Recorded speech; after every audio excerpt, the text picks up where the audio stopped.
أما بعد، احنا ابتدينا في شرح الذكر الثاني بالترتيب اللي احنا كنا اتفقنا عليه للتسهيل. طبعا هو مش ترتيب، ده ترتيب شخصي، يعني كل واحد يرتب ويحفظ أذكاره بالطريقة اللي يحبها.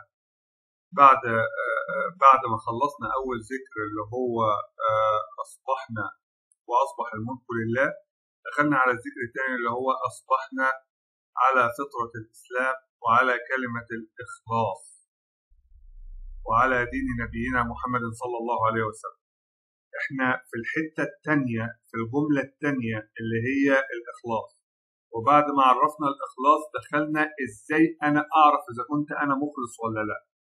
وقلنا 4 حاجات، 4 نقط في الحلقة اللي فاتت: إن العمل يستوي في السر والعلانية، إن المدح والذم يبقوا الاثنين زي بعض، بالنسبة لي مش فارق معايا، ما اطلبش شهود والله أنا عملت كذا وعملت كذا، اتهام النفس بالتقصير. طيب النهارده بقى هنكمل الذكر. خامس نقطة في مرحلة الإخلاص نعرف فيها احنا مخلصين ولا لا: الخوف من الشهرة. احنا الكلام دوت بنجيبه من تصرفات الأئمة والزهاد، كانوا بيعملوا ايه؟ عكس اللي بقى موجود دلوقتي ومزروع فينا بسبب مواقع التواصل الاجتماعي. كان سفيان الثوري رحمة الله عليه يقول: كل عالم تكبر حلقة درسه إلا ويتركه العجب بنفسه. وقد مر أي حد الحلقة بتاعته بتكبر بيجيله عجب كده كده. وقد مر الحسن البصري على طاووس رحمهم الله، الاثنين حسن البصري وطاووس، وهو يملي الحديث في الحرم في حلقة كبيرة، فقرب منه. الحسن البصري قرب من ودانه. قرب من ودانه ديت يبقى معنى كده ايه؟ لما هيجي ينصح حد، بينصح مننا حد، ينفع ينصحه على الملأ ولا يقرب منه كده ويستهدى بالله عشان ما تبقاش فضايح وتتقلب الدنيا، بدل ما بقت حاجة حلوة أمر بمعروف ونهي عن المنكر بقينا في حاجة وحشة. طيب فقرب منه وقال له في أذنه: إن كانت نفسك تعجبك فقم من هذا المجلس. لو أنت مبسوط من القعدة دي، يعني نفسك فيها عجب، قم منه. قام جري. فقام طاووس فورا. يعني مبدئيا هو كعالم، خلي بالك هو عالم بيتكلم عالم، أي نعم الحسن البصري أعلى بس هو عالم بيكلم عالم. مبدئيا هل في عالم كبير على النصيحة؟ ما حصلش. فما بالكم بينا، فما بالكم بينا. هو اللي أنا عايز أوصله إن إحنا نصب بقى الكلام علينا إحنا. دول التنانين مع بعضيهم رحمة الله عليهم، ربنا يجازيهم عننا كل خير. فبال إحنا بقى إحنا فين؟ لما حد يقول لي اتق الله أخذتني العزة بالإثم، وإذا قيل له اتق الله أخذته العزة بالإثم فحسبه جهنم ولا بئس المهاد. يبقى احنا محتاجين ان احنا نبقى فاهمين الناس دي كانت بتتحرك ازاي. هو مش بس كده وما انكرش على نفسه، لا والله انا ما عنديش عجب ولا حاجه، لا ده هو حس بعجب واعترف بيه وطلع يجري. انا مش عايز خلاص. يبقى طاووس بن كيسان كان من التابعين المعروفين بالعلم والورع، وكان يدرس في الحرم، وتجمعت حلقة كبيرة حوله. الحسن البصري وهو أيضا من التابعين وأحد أعلام الزهاد جاء لينصحه بشدة مع لطف، مذكرا إياه بخطر العجب. احنا بنقول هنا في الإخلاص أنا مش عايز أي نوع من أنواع العجب، مش عايز أي نوع من أنواع الشهرة. 5 نقطة: إن كانت نفسك تعجبك فقم من هذا المجلس. النصيحة مباشرة وصريحة. حسن البصري لم يتردد في تحذير طاووس من تسلل العجب إلى نفسه بسبب الإقبال الكبير على دروسه. خطورة العجب بالنفس، العجب قد يؤدي إلى الرياء. خلصنا من ما بقاش فيه إخلاص خلاص، وهو آفة الأعمال التي تفسد النية. تاني، سيد الخلق وصلنا إن إحنا نقول الذكر ده كل 12 ساعة، وما ينطق عن الهوى بتوصيات إلهية. عارف هو أعلم بالكتالوج بتاعنا، هو صاحب المصنع، صاحب الخلقة، هو البارئ، هو المصور، هو عارف إحنا فينا إيه. فيبعد الإنسان عن الإخلاص حيث قد يسعى لإرضاء الناس بدلا من طلب مرضاة الله. أيوة، ما أنا عايز أقول بقى كلام متزوق عشان ما حدش من الناس اللي قاعدين يزعلوا. طيب رد فعل طاووس إيه؟ قام فورا من المجلس في استجابة تدل على صدقه وورعه وتقواه وتقديره لنصيحة الحسن البصري. ممكن كمان ما يبقاش فيه عجب، هو قام بس عشان الكلمة اللي قالها. طيب الدروس المستفادة، وده اللي أقرب ليا، يعني هو قام بس تنفيذ للمقام وللكلام حد كبير نصحني حاضر، يا بس ده مش فيا يا عم، قول حاضر وخلصنا. الدروس المستفادة، خطر العجب بالنفس. العجب قد يصيب حتى العلماء والزهاد، لأن النفس البشرية تميل إلى حب المديح والظهور. العلماء يختبرون عندما تقبل عليهم الناس، يعني حتى العلماء لما الناس تزيد عنهم، وسمعنا حاجات كتير على الشيخ الشعراوي، وسمعنا كتير عن الزهاد اللي احنا عصرناهم، والناس اللي نقلوا لنا الكلام رحمة الله عليهم جميعا. وقد يؤدي ذلك إلى فقدان الإخلاص. أهمية النصيحة في الدين. الحسن البصري لم يسكت على ما يشعر به من خطأ، بل نصح طاووس مباشرة. أنا أقول لك اللي عندي، وما على الرسول إلا البلاغ. أنا أقول لك اللي عندي وأنت اعمل اللي عايز تعمله، وأنا في نفس الوقت لا أزعل من الاتباع وعدم الاتباع، ولا أسأل على النتيجة. النصيحة كانت في السر همس في أذنه حفاظا على كرامته، مما يظهر أدب النصيحة. استجابة العالم للنصيحة. طاووس لم يجادل ولم يعاند، بل قام من المجلس جاريه. العلماء الحقيقيون لا يتمسكون بالمظاهر أو الشهرة، بل يخافون على نيته، وهي فرحتي، وبعدين أقف قدام رب العزة وهيقول لي، وهو أعلم بذات الصدق، وهو أعلم مني من نفسي سبحانه. العلم لا يعني العصمة، حتى العلماء الكبار بحاجة إلى التذكير والتنبيه من خطر النفس. طب الكلام دوت يا جماعة فيهم هم، أمال إحنا إيه يا جماعة؟ يعني إحنا هنعمل إيه بقى؟ يعني إحنا محتاجين نشتغل صبح وليل على نفسنا عشان نعوض السواد اللي كان قبل كده. تطبيق عملي للعلماء والدعاء، مراقبة النفس باستمرار، محتاجين نشتغل على نفسنا والتأكد من أن النية خالصة. الحذر من فتنة الشهرة وكثرة الأتباع. قبول النصيحة بصدر رحب مهما كان مقام الشخص الناصح. يعني كمان مهما كان مقام الشخص المنصوح والناصح، يعني إمام وبيكلم إمام، ومع ذلك كله بيستجيب وكله بيقول. في مجتمعات باظت بس بإن هم كانوا لا يتناهون عن منكر فعلوه الاثنين، يعني الاثنين بيشيشوا، ما قالوش لبعض احنا عايزين نبطل.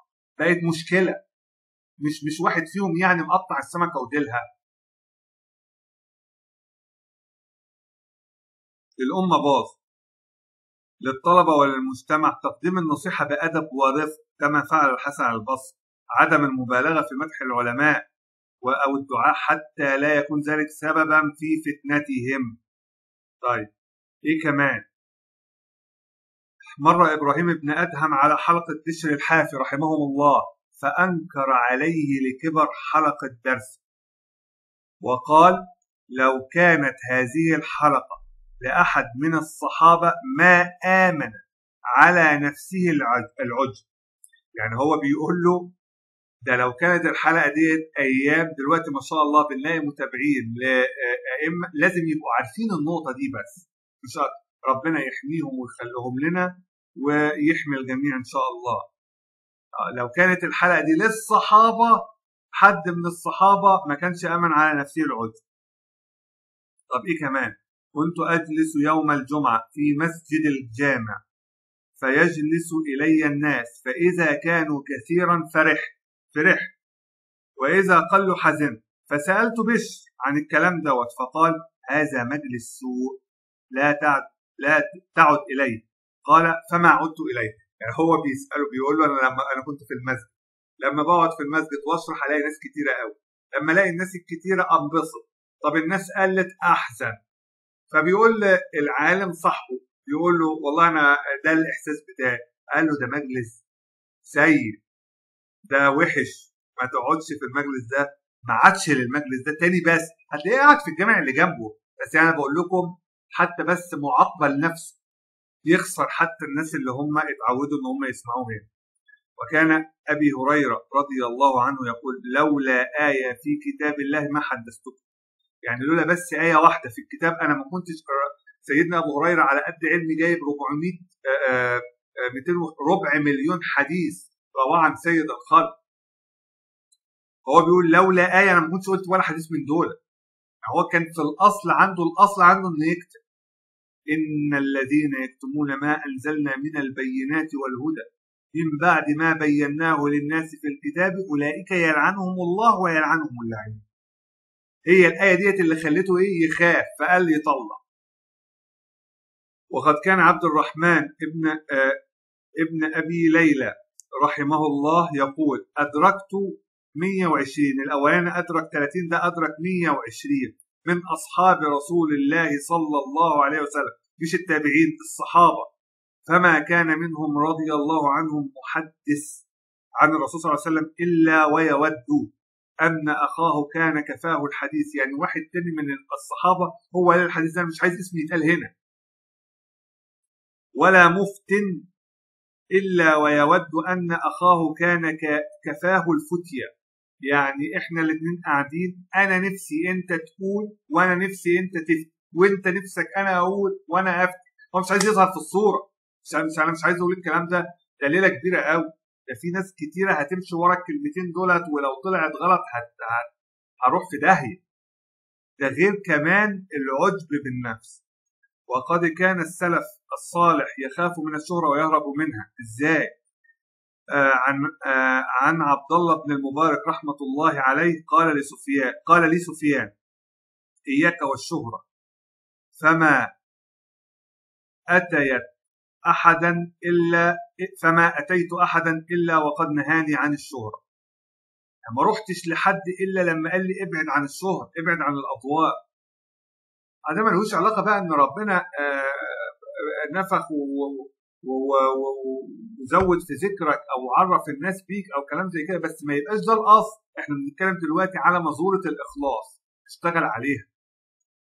وقال ثابت البناني قال لي محمد بن سيرين يا أبا محمد لم يكن في مجالستكم إلا مخافة الشهرة.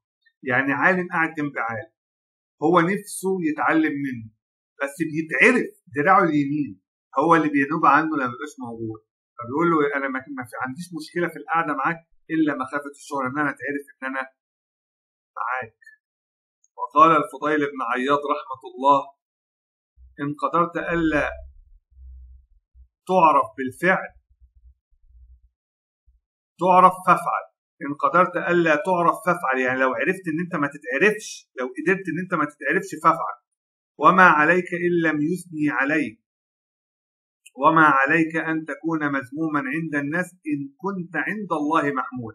لو تقدر ما تتعرفش اعمل كده. طيب ما تعرفش، لازم تعرف الناس بيه.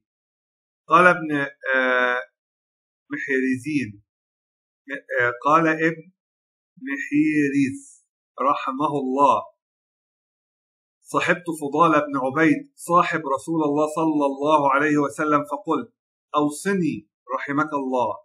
فقال احفظ عني 3 خصال، خذ مني 3 ينفعك الله بهن.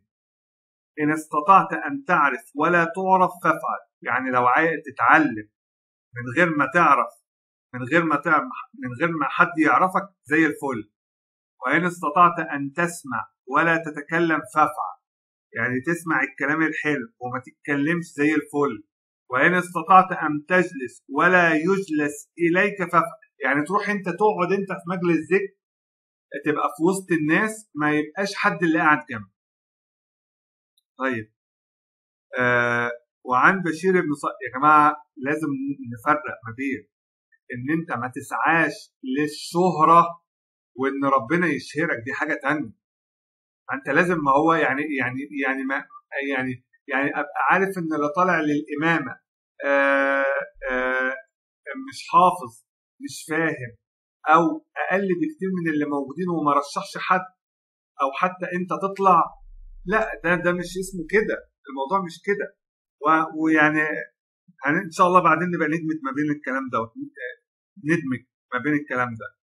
طيب عن بشير بن صالح قال دخل ابن محيريز حانوتا، يعني زي سوق، وهو يريد أن يشتري ثوبا. فقال رجل لصاحب الحانوت: الحق، ده العلامة فلان الفلان، فأحسن بيعه.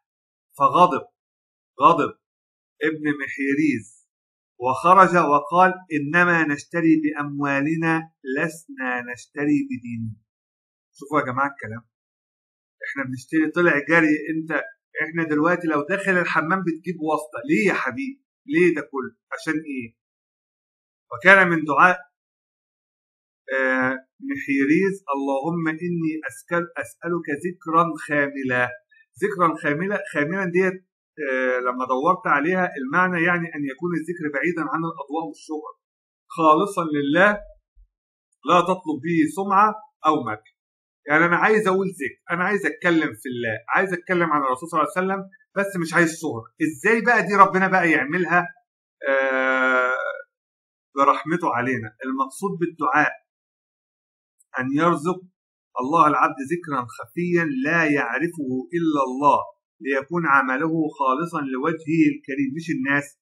أن يجنب الله العبد فتنة الشهرة أو الرياء التي قد تفسد النية. طيب، محمد بن يوسف الأصبهاني رحمه الله كان لا يشتري زاده من خباز واحد، قال: لعلهم يعرفونني فيحابوني فأكون ممن أعيش به. ما بيروحش للسوبر ماركت ده بس، لا بينوع عشان الناس ما تعرفوش. حاجة في منتهى الروعة والأخلاق.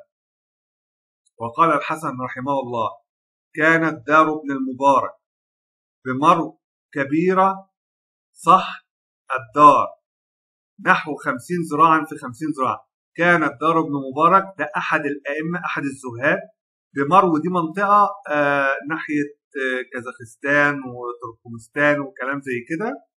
كبيرة، داره كبيرة هناك في مرو. صحن الدار الساحة بتاعته بس 50 ذراع في 50 ذراع. حلو كده. كنت لا تحب أن ترى في داره صاحب علم، ركزوا بقى، صاحب علم وصاحب عبادة أو رجل له مروءة وقدر بمرو إلا رأيته في دار. يعني هو استغل سعة العيش عنده، مش للتباهي وللتصوير ومش عارف ايه، لا، ده هو جمع في الدار بتاعه باللي ربنا من عليه من سعة الرزق. جمع صاحب علم وصاحب عبادة وصاحب مروءة. ما هو يا جماعة مش شرط كل واحد بيعرف يجيب العلم منين يبقى عابد، مش شرط كل واحد يبقى عابد يبقى ذو مروءة، يعني يتعلم الشجاعة منه، وبتاع العلم يعلم بتاع الشجاعة، والاثنين يتعلموا من العباد، والعابد يتعلم من وهكذا، يصبوا في بعض ويتناولوا آراء، الدنيا تبقى حلاوة. يجتمعون في كل يوم حلقا يتذاكرون، حتى إذا خرج ابن المبارك انضموا إليه. يعني بمجرد كمان ما بيخرج كمان إيه بيمشوا وراه. طيب، فلما صار ابن المبارك بالكوفة نزل في دار صغيرة. طلع من مرو راح للكوفة، بقى في دار صغير، وكان يخرج إلى الصلاة ثم يرجع إلى منزله، لا يكاد يخرج منه ولا يأتيه كثيرا أحد. يعني المكان بقى اللي في الكوفة ده صغير ومش عليه إقبال زي ما كان في مرو. فقلت له: يا أبا عبد الرحمن، ألا تستوحش ها هنا مع الذي كنت فيه بمرو؟ أيام مرو كانت الليلة والدار كبيرة والرجالة داخلة وطالعة وكان ليك شاء. فقال: إنما فررت من مرو من ذاك الذي أراك تحب، وأحببت ما ها هنا للذي أراك تكرهه لي، فكنت بمرو لا يكون أمر إلا أتوني فيه ولا مسألة، وإلا قالوا اسألوا ابن المبارك. يعني ما فيش أي مسألة إلا لما يقولوا اسألوا ابن المبارك، وأنا ها هنا في عافية من ذلك. سمى الكلام اللي فات ده فتنة، وهو جايب علماء وجايب عباد وجايب أصحاب مروءة. يعني بس عشان نعرف احنا بعيد قد ايه من الناس دي. طيب، قال وكنت مع ابن المبارك يوما فأتينا على سقاية والناس يشربون منها فدنا منها ليشرب ولم يعرفه الناس. الراجل دخل يشرب في وسط الناس من الكولدير، الناس مش عارفاه والدنيا حر مثلا والناس متجمعة، فزحموه ودفعوه، قعدوا يخبطوا فيه من هنا ومن هنا. فلما خرج قال لي ما العيش إلا هكذا، يعني حيث لم نعرف ولم نوقر. هو مستني المعرفة والتوقير من رب العز، ومش عايز أي حد يكافئه غير رب العز. شوفوا حتى في الزحام على الصف. ويقول إبراهيم بن أدهم رحمه الله كان العلماء إذا علموا، ده كله بنأسس للإخلاص. أصبحنا على فطرة الإسلام وكلمة الإخلاص. بندرس إحنا فين من الحتة دي من الإخلاص. بنشوف الزهاد والعباد كانوا بيعملوا إيه في الكلمة دي اللي ربنا فرضها عليا كل 12 ساعة كل يوم لغاية لما نلقاه. كان العلماء إذا علموا عملوا، أنا عرفت فعملت، حلو كده. فإذا عملوا شغلوا، هو دلوقتي هيشتغل بالكلام اللي اتعلمه فيتشغل. فإذا شغلوا فقدوا، يعني ما بقاش حد لاقيهم. فإن فقدوا طلبوا، فلما خلاص مش قادر أواظب ما بين فإن طلبوا أول ما يطلبوا يهربوا. وشوف كمان موضوع الهرب ده في حد ذاته، يطلع مثلا من مرو لغاية الكوفة، ده يدل لك إن هو مش باقي على حاجة أصلا. هو عارف إنه داخل الدنيا دي قاعد فيها شوية وطالع. أنت هنا ده أنت بتعمل 1000 حساب عشان تاخد استوديو في حتة تانية. ومش بتبقى المشكلة مادية على قد ما تبقى المشكلة يعني أنا أسيب العز اللي أنا فيه وأسيب صحابي وأسيب الأهل وأسيب مش عارف إيه. هم دولت مرتبطين بحاجة تانية، ارتبطوا بالسماء. فالدنيا واسعة بالنسبة لهم قوي، مش ضيقة بمكان. وانظر رعاك الله إلى خوف أويس القرني أو القرني على نفسه من الشهرة، فقد أخرج الإمام مسلم. شوفوا يا جماعة القصة دي إن شاء الله تبقى آخر حاجة.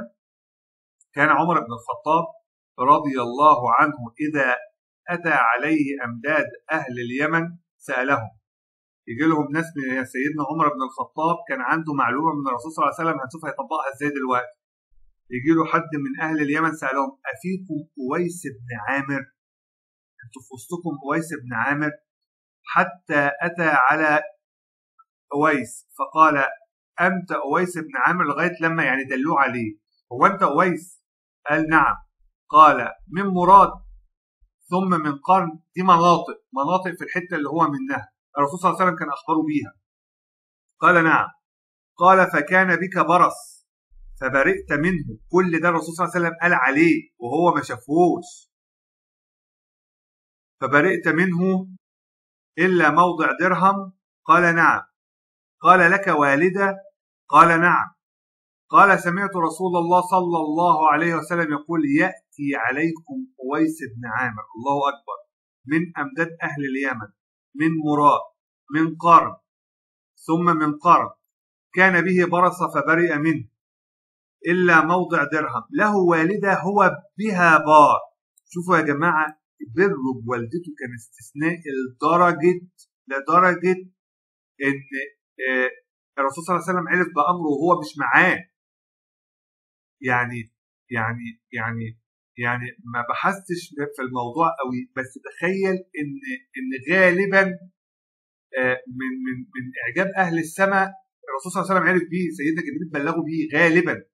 يعني انا اللي عايز اوصله ان شوفوا البر بيوصل لغايه فين. اعلى درجات البر بعد عباده رب العزه البر بالوالدين. لو اقسم على الله لابره فإن استطعت أن يستغفر لك. شوف لو أقسم على رب العزة بأي حاجة رب العزة هيعملها له. فإن استطاع أن يستغفر لك فافعل.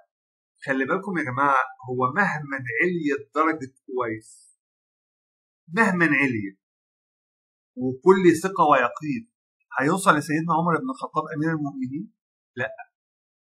ومع ذلك إذا كان في بند حد مميز فيه فعادي جدا إنه يطلب منه. الرسول صلى الله عليه وسلم بيحثه إن هو يطلب منه إنه يدعي له، فدي مشروعية الدعوة حتى للأحياء، مفيش فيها مشكلة. النقطة الثانية، ده أمير المؤمنين يا رجالة، ده كان في عهد الرسول صلى الله عليه وسلم، قال له الرسول صلى الله عليه وسلم اتوفى، الكلام ده بعده، ومع ذلك كان بيسأل عليه في كل مرة أهل اليمن، وكل مرة يقولوا له لا، لغاية لما آخر مرة قالوا له ده معناه شوف يقين الصحابة في كلام سيد الخلق، هم متأكدين إن هو هيجي، وسمع كلامه، قال له استغفر فقال له يستغفر، وهو أمير المؤمنين، استغفر فاستغفر. طيب وبعدين قال له عمر أين تريد؟ هتروح فين يعني؟ قال له الكوفة. قال ألا أكتب لك إلى عاملها، أو أكتب للملك بتاعها، للأمير بتاعها إن أنت رايح هناك؟ قال أكون في غبراء الناس أحب إلي.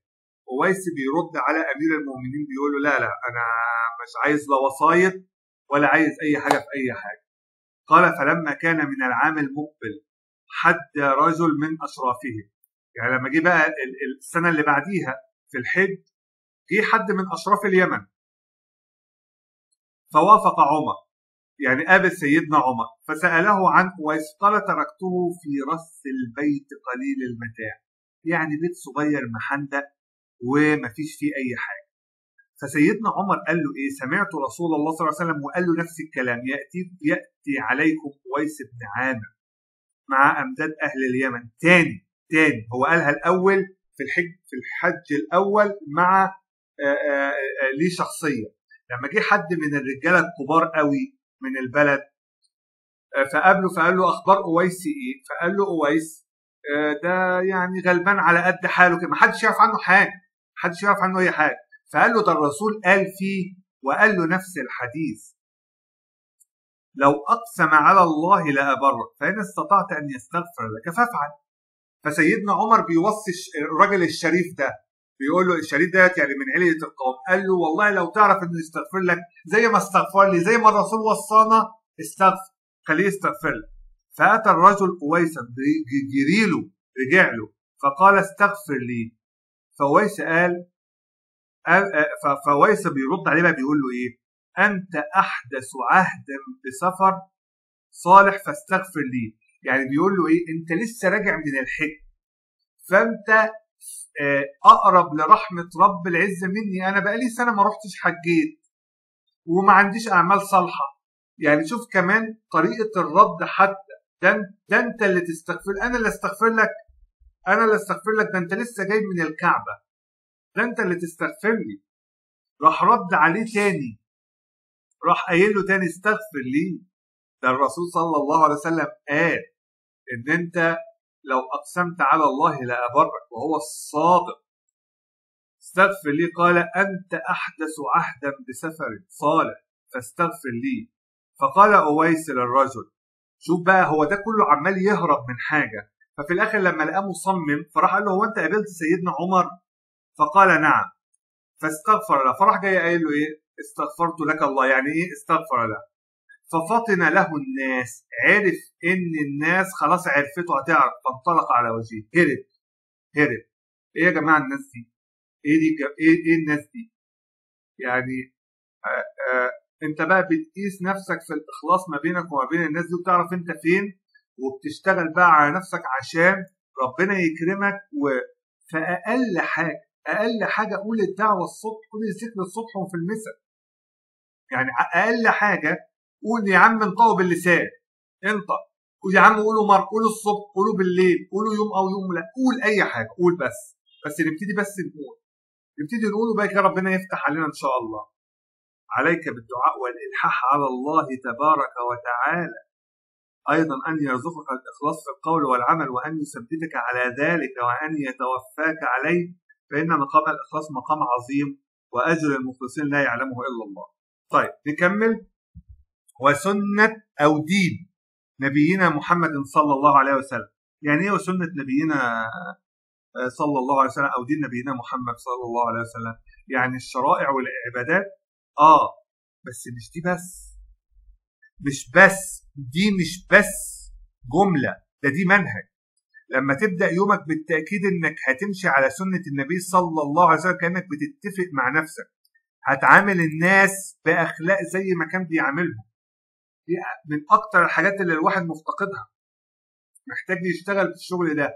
مش معنى ان انا اعفو او اصفح ده معناها ان انا ادخل الشيطان، وهي دي بقى العقيدة اللي بتثبتنا في في التعامل مع كمية الفتن والزومبيز اللي احنا هنقابلهم في الشارع. فانت لما تعدي للي قدامك مرة واثنين وثلاثة وتحس ان انت مضروب على قفاك، ده مش عشان هو، انا عشان لسه واخد وعد، واخد عهد على نفس الصدق، قلت على سنة نبينا صلى الله عليه وسلم بأبي هو وأمي، وهرجع تاني المغرب واقول نفس الكلام عشان اقول هو انا عملت الصبح كده ولا لا، انا عملت الصبح كده ولا لا، اشتغلت بنفس الطريقة ولا لا، هكون صبور زي صبره، هحاول اكون رحيم بالناس وبنفسي كمان. كل حاجة في سنة النبي فيها رحمة، فاتباعه اقول الاذكار وانا طالع اللبس زي ما كان بيعمل، احاول اشتغل، لان كل حركة هو كان بيعملها بركة، كل حركة كل لفظ كان بيعمله انا اتبرك بيه. سنة النبي صلى الله عليه وسلم. يمكن انا عليت شوية فكرة الرسول صلى الله عليه وسلم في التعامل مع الخلق، لان العبادات احنا ممكن نعملها بصرف النظر انها يعني، انا العبادات عندي كلها مضروبة بصرف النظر عن دي، بس اللي مضروب اكتر العلاقة مع الناس، لازم تتظبط. سنة النبي صلى الله عليه وسلم مش بس الصلاة والصوم، لكنها كمان على الكلام الحلو والصبر على الناس والرحمة بالمحتاجين. لما تبدأ يومك بذكر السنة كأنك بتقول هعيش النهاردة إن شاء الله على سنة الرسول صلى الله عليه وسلم زي ما كان بيعمل، على قد ما هاخد خطوة النهاردة.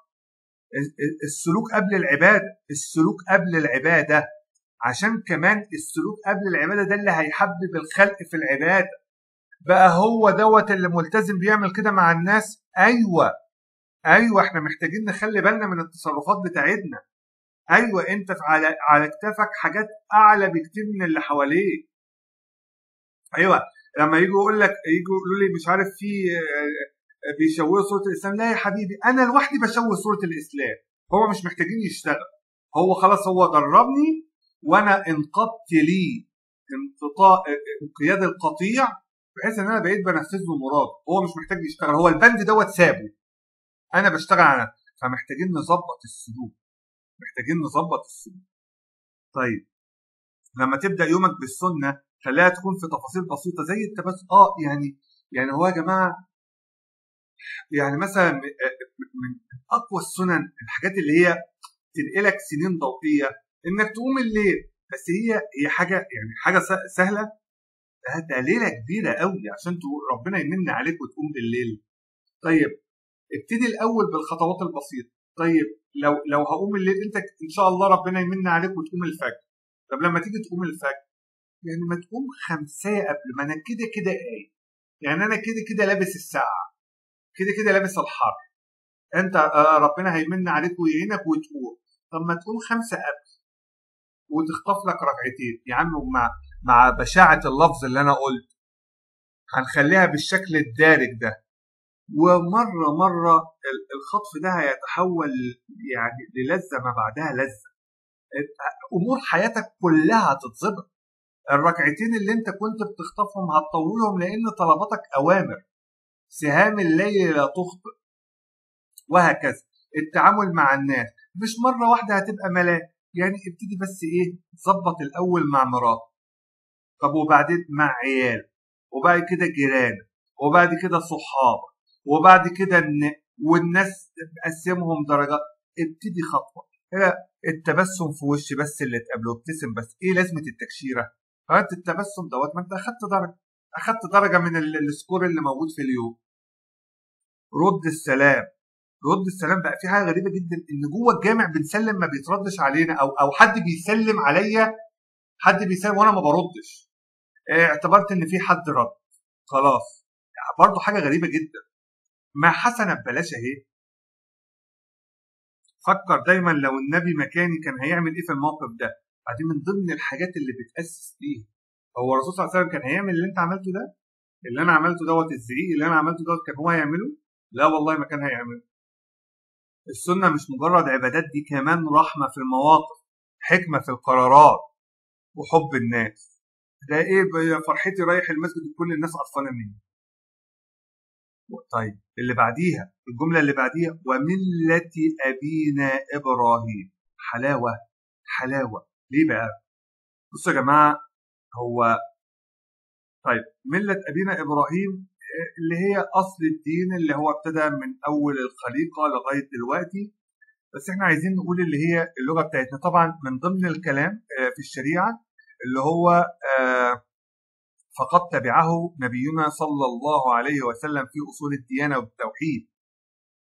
وقيل في بعض الفروع كالختان وبقيه العشره من السنن المهجوره. بقيه العشره من السنن المهجوره اللي هي قص الشارب واعفاء اللحيه والسواك واستنشاق الماء وقص الأظافر وغسل البراجم. البراجم دي اللي هي الثنايات اللي موجودة في الإيدين، ونتف الإبط وحلق العانة وانتقاص الماء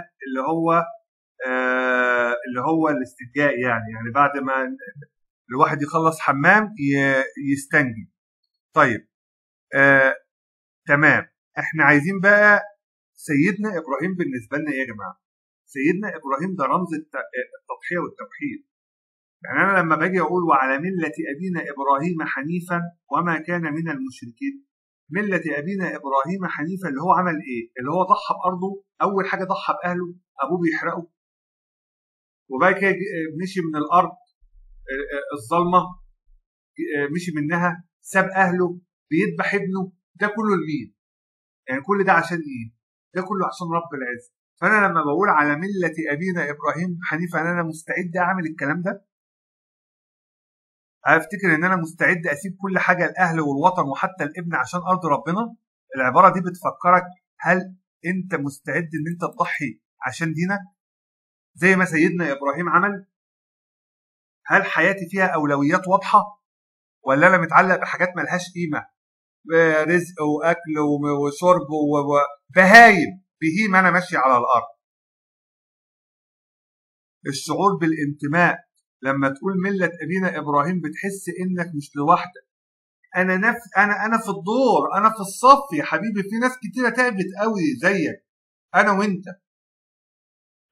إحنا مش لوحدنا. إحنا كان في إمبراطوريات قبلنا عملت الكلام ده أنشأته. ده إحنا يا دوبك بس بنحاول نمشي على الطريق.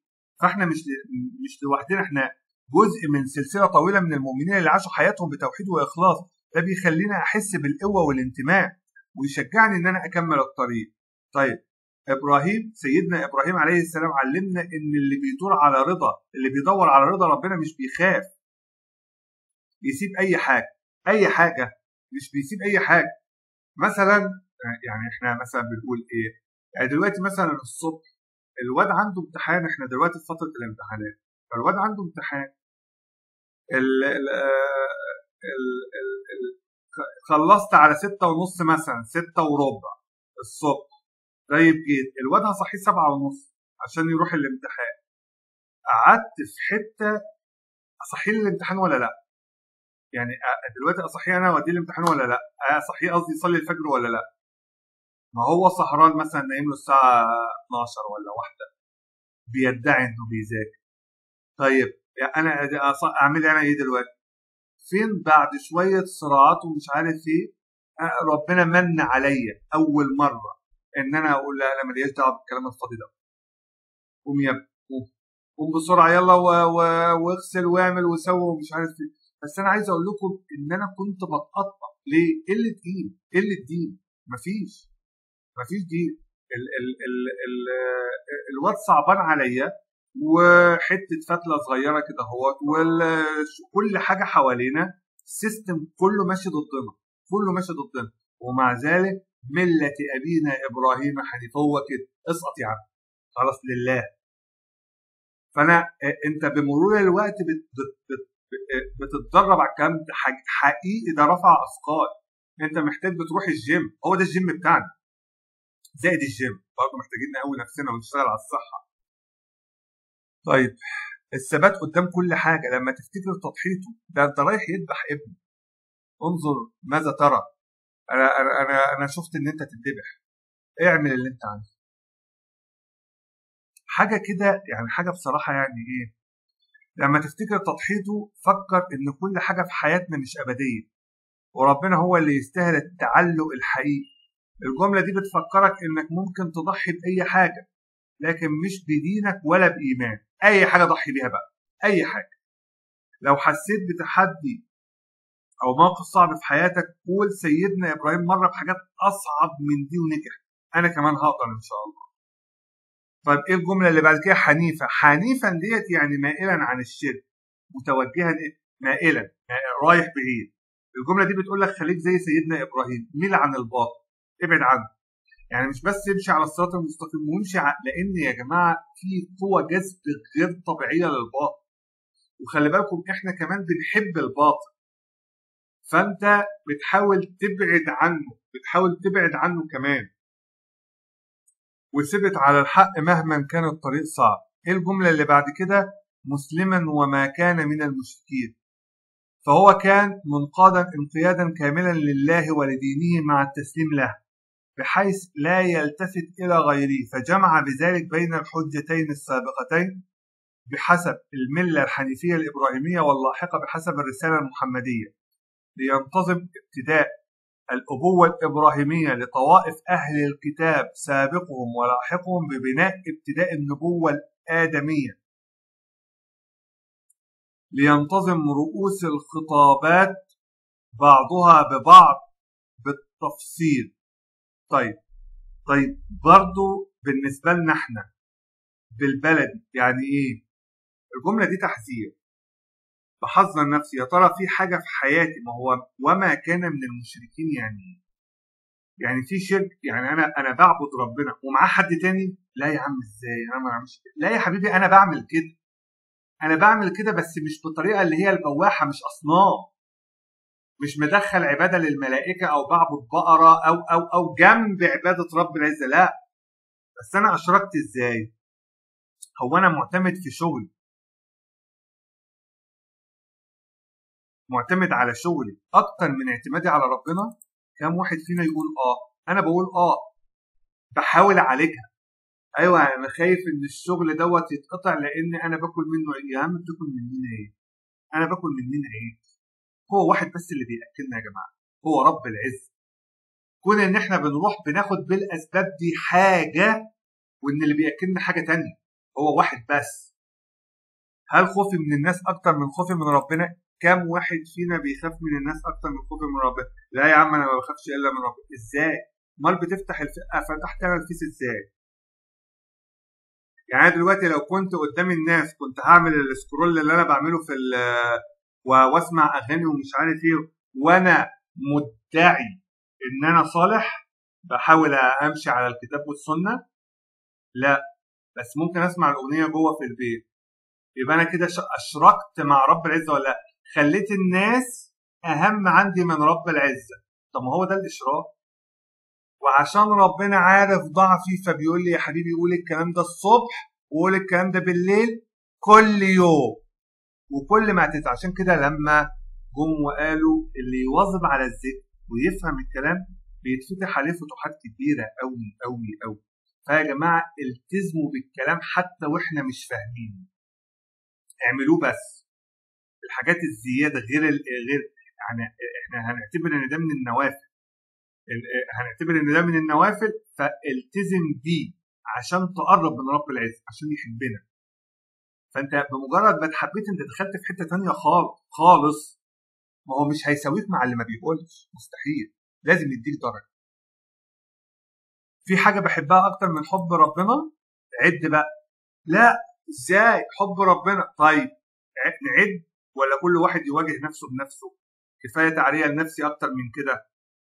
يعني كم واحد بيعمل حاجات المفروض ان هو ما يعملهاش؟ طب كم واحد بدى مكالمه على الركعتين السنه؟ لا بس انا هعمل بس التليفون ده، اصل التليفون ده شاغلني قوي. قال يعني هو التليفون ده اللي هيخلص الدنيا؟ مع ان الركعتين عمليا يقينا هم اللي يخلصوا الدنيا، دنيا واخره. هي دعوه تحت، خلص الليل. الجمله دي بتقول لك طهر قلبك، خلي ربنا هو الاول في كل حاجه. يعني ما فيش مشكله ان انا احب الشغل او اتعلق بيه، او بس تبقى عارف ان هو متعلق في ايدك مش في قلبك. اللي في قلبك هو واحد بس، رب العزه، يقينك وايمانك برب العزه. الجمله دي بتقول لك طهر قلبك، ماشي. الجمله دي بتحذرك اياك تخلي حاجه تسرق قلبك من ربنا. بتتدرب عليه مش في يوم وليله، هنخلص ونتعلق بالدنيا برضه، بس بالتدريب الدنيا بتمشي. الشرك مش بس عباده الاصنام، الشرك ممكن يكون في انك تعتمد على حاجه تانية غير ربنا، شغل وفلوس وعلاقات، او حتى نفسك الوصايا. لما تقولها فكر، هل في حاجه في حياتي مشتركه مع ربنا في قلبي؟ لو في، حاول تصلح ده وتخلي ربنا الاول. الشرك مش بس عباده الاصنام تاني، ده كمان لما تعتمد على حاجه اكتر من اعتمادك على ربنا. زي لو بتحس ان شغلك هو الامان الوحيد، يا نهار ابيض. لو بتخاف من كلام الناس اكتر ما بتخاف من عدم رضا ربنا. الجمله دي بتقول لك راجع قلبك كل يوم وشوف هل في حاجه بتشارك ربنا في حياتك ولا لا. طيب، واذا امسينا مثل ذلك، هنقول نفس الكلام دوت في الايه، في المثل. طيب، ايه بقى الترابط ما بين الصباح والمساء؟ الترابط بسيط جدا. لما تكرر الذكر ده الصبح والمغرب، كانك بتعمل ايه، واقفه مع نفسك مرتين في اليوم. انا صحيت الحمد لله، الصبح بقى بنبتدي بالنقاء، عايزين بقى الايه، الورقه البيضاء وبتاع، وانا ابتديت كده ايه، خلاص انا مش هعمل الحاجات اللي. والمغرب بنراجع انت عملت كده ولا لا. فدانك ماشي على كده، ماشي رايح جاي، تقعد تنظف في الورقه وترجع للفطره وتبقى الحياه فل. هل عشت على الفطره في المغرب بقى وانت بتراجع؟ هل عشت على الفطره الصبح؟ هل كنت مخلص في نواياك؟ هل كنت امين مع ربنا ونفسك؟ الذكر ده مش مجرد كلام، ده زي تذكره مواعيد يوميه. طيب، الصبح بتبدي يومك بالنقاء والاخلاص، والمساء بتراجع نفسك. احنا بنكررها بكذا طريقه. هل كنت النهارده على الفطره؟ هل كنت مخلص؟ هل مشيت على سنه النبي صلى الله عليه وسلم؟ طيب، التذكير بالثبات. الحياه يا جماعه مليانه فتن ومغريات، وكل يوم بتواجه حاجات ما يعلم بها الا ربنا. الذكر ده بيكون زي اعاده، يعني الزرار اللي هو بيبقى ريست، اللي هو زر اعاده ضبط المصنع، يردك للثبات ويذكرك أن مهما الدنيا لفتتك لازم ترجع، فتنتك لازم ترجع لفطرتك. الدنيا كلها مغريات وصراعات، الذكر ده بيبقى خط دفاع يومي بيثبتك للدنيا. ده انا عملت كذا، امال انت عمال تقول لي فطره وما فطراش، امال انت ومله ابينا ابراهيم وسنه، ده انت اخليت العهد، ده انت نقضت المعاهد مع الناس دي كلها. ارجع بقى، توب الى الله ونظبط الدنيا. كل جمله فيه بتبني حاجز ضد الشهوات والشكوك والخوف. التطبيق العملي، احنا هنبتدي اليوم بالكلام دوت. اول حاجه نقولها اول لما نصحى، تدينا احساس بالهدوء والتفاؤل والطمانينه. راجع قلبك وانت بتقولها، فكر هو انا فعلا مخلص، هو انا فعلا ماشي على الفطره. علمها لاولادك، لو عندك اطفال خليهم يحفظوها ويعرفوا معانيها، هتكون اساس في تربيتهم. تخيل ان الحاجات دي بيتعلموها من وهم صغيرين، حتى لو ما طبقوهاش هتتزرع في وجدانهم وهيطلع اثرها وثمرتها ان شاء الله لما يكبروا. اذا ما طلعتش من دلوقتي، ابدا يومك بيه. قول قبل ما تخرج من البيت، قولها قبل ما تخرج، اقعد مع نفسك دقيقه، قول الذكر ده وانت مستشعر معانيه. خليه لحظه تقييم بالليل. قول قبل ما تنام، قول الذكر تاني واسال نفسك، هل أنا النهاردة كنت مخلص؟ هل اتبعت سنة النبي صلى الله عليه وسلم؟ خليك عملي. كل حاجة في الذكر ده دي بتدي لك مبدأ، حاول تخليه ينعكس على أفعالك، زي الصدق والرحمة والاعتماد على الله. الكلمات دي يا جماعة مش مجرد أذكار، دي خطة يومية كاملة يا جماعة. يعني أنا بس بتحرج من الكلمة، بس هي حقيقي تعاويذ إلهية مرعبة كفيلة انها تنقلنا في حتة تانية، محتاجين نلتزم بيها. كل جملة فيها درس، وكل كلمة فيها تذكير.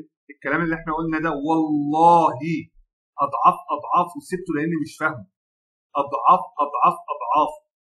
احنا بس واخدين دلوقتي القشور على امل لما نمشي المره الاولانيه ربنا يتمها علينا، ونرجع تاني نرد للكلام دوت يظهر فوائد وعظمه فوق الوصف. وكل كلمه فيها تذكير. لو عاش المسلم بالمعاني ديت حياته كلها هتكون مليانه طمانينه واخلاص. تجديد عهد مرتين في اليوم، الصبح بدايه جديده، طاقه ايجابيه انت تصحي الصبح بتقول ايه؟ اصبحنا واصبح الملك لله، مفيش حد ليه الملك ليه. انا مش عايز حاجه من حد، والحمد لله انا كده مبسوط، وهو على كل شيء قدير. اعوذ بالله من الكسل وسوء الكبر. اعوذ بالله من النار والقبر وعذاب القبر. اللهم اني اصبحت اشهدك، حسبي الله ونعم الوكيل. اعوذ بكلمات الله التامات. مين هيقدر علي؟ مين هيقدر علينا لما نقول الكلام ده؟ بسم الله الذي لا يضر مع اسمه شيء في الارض ولا في. استغفر الله واتوب اليه. اللهم انت ربي لا اله الا انت، خلقتني وانا عبدك وانا على عهدك ووعدك ما استطعت. اعوذ بك من شر ما صنعت، انا زباله. ابوء لك بنعمتك علي وابوء بذنبي فاغفر لي فانه لا يغفر الذنوب الا انت. سبحان الله وبحمده 100 مره، استغفر الله واتوب اليه 100 مره، لا اله الا الله وحده لا شريك له. مجموعه من الجناين والنخيل. مين هيقدر علينا؟ مين هيقدر علينا؟ اللي عمالين يكيدوا لينا ليل ونهار دولت بره في الغرب، والمنافقين من جوه، دولت هيعرفوا يعملوا ايه قصاد الكلام ده؟ كل واحد يحصل له اي مشكله يقول ده الحسد والمش الكلام الفاضي ده. ايوه انت اتعوزت، استخدمت التعويذه اللي رب العزه قايل لك عليها 12 ساعه، كل 12 ساعه حقنه، كل 12 ساعه عملتها؟ ما عملناش اي حاجه. حلاوه الذكر ده الذكر ميثاق يومي بينك وبين ربنا. انت بتستغيث برب العزه، انت بتقول له كذا وكذا. يا اخي ده انت لو حصل لك حاجه هتركع له ركعتين تقول له ده انا عملت وحصل لي كذا.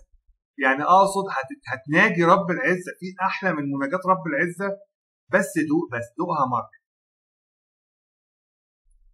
لو عاش المسلم بالمعاني دي هيحس بالطمأنينة والراحة النفسية مهما كانت التحديات الدنيا.